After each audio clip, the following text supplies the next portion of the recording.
சாய்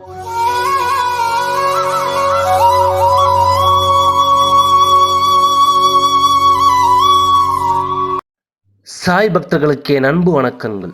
ஓம் சாய்ராம். என் அன்பு குழந்தையே, இன்று நீ சற்றும் எதிர்பாராத தருணத்தில் திடீரென சில விஷயங்கள் மாறும். நீ எதிர்பார்த்து காத்திருந்து ஏங்கியதுதான். ஆனால் நீ எதிர்பார்க்காத நேரத்தில்தான் எல்லாம் சட்டென மாறும். ஏனெனில் வாழ்க்கையில் சிறந்த அனுபவங்கள் எப்பொழுதும் எதிர்பாராத விதத்தில்தான் நிகழ்கின்றன. அப்படித்தான் உன் வாழ்விலும் நீ எதிர்பார்த்த மாற்றம் திடீரென நிகழும். அந்த சந்தோஷ தருணத்தை விவரிக்க முடியாமல் திணறப் போகின்றாய். உண்மையில் உன் உணர்வுகளை விவரிக்க வார்த்தைகள் இல்லாமல் திண்டாடப் போகின்றாய். ஏனெனில் உனக்கான விஷயங்களை சீரமைக்க நான் வேலை செய்ய ஆரம்பித்து விட்டேன். இன்னும் கொஞ்ச நாட்களில் எல்லா ஆச்சரியங்களும் நடக்கும். இந்த உலகத்தில் விட்டே நீயே வெளியே வருவதாய் உணரப் போகின்றாய்.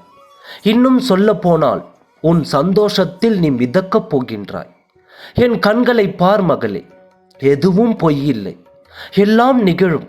அதற்கு முன் ஒரு சில வார்த்தைகளை பகிர்கின்றேன். நான் சொல்வதை கேட்டு புரிந்து அதன்படி நடந்து கொள். கண்களை மூடி அமைதியாக கேள். நான் சொல்ல வருவது என்ன என்று உனக்கு நிச்சயம் புரியும். வெளிப்புறத்தில் நடக்கும் எதையும் உண்மை என்று நினைத்து விடாது. அது எந்த நேரத்திலும் மாறலாம். மனசக்தியை உயிருடன் வைத்துக்கொள். உன் இதயத்தை திறந்து வைத்துக்கொள். எல்லா சூழ்நிலைகளிலும் எல்லாம் நன்மைக்கே என்று உனக்கு நீயே ஞாபகப்படுத்திக்கொள். இந்த உலகத்தில் எதுவும் நிரந்தரமில்லை. பணம், பொருள், பதவி, அதிகாரம், உறவுகள் என்று எதுவும் இங்கு நிரந்தரமில்லை. இது உனக்கு மட்டுமல்ல, உலகில் உள்ள அனைவருக்கும் இது பொருந்தும். எல்லாம் குறிப்பிட்ட காலம் வரை மட்டுமே என்று நிலையானது. அன்பு மட்டுமே என்றும் நிலையானது. உண்மையான அன்பு மட்டுமே இந்த உலகம் இன்றும் இயங்குவது அன்பினால் மட்டுமே. அதை புரிந்து இன்பத்தையும் துன்பத்தையும் சரிசமமாக ஏற்றுக்கொள்ள உன் மனதை பக்குவப்படுத்திக்கொள். எல்லோரிடமும் அன்பு செலுத்து. யாரிடமும் பாராமுகமும் பகைமையும் காட்டாதே. நீ காட்டும் அன்பு உனக்கு திரும்ப கிடைக்க வேண்டும் என்ற எதிர்பார்ப்பு வேண்டாம். உண்மையான அன்பு எதையும் எதிர்பார்த்து தருவதில்லை.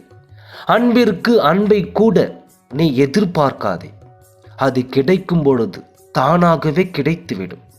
நீ கண்ட துன்பத்தை கண்டு துவண்டு போகாமல் இனி வரும் எதிர்காலத்தில் நிகழப்போகும் இன்பத்தை கண்டு பரவசப்படாமலும் உன் மனதை சமநிலையில் வைத்துக்கொள். இனி வரும் காலத்தில் வெற்றியும் மகிழ்ச்சியும் உனக்கு கிடைக்கும். சந்தோஷமாக வாழப்போகின்றான். ஓம் சாய்ராம். நன்றி.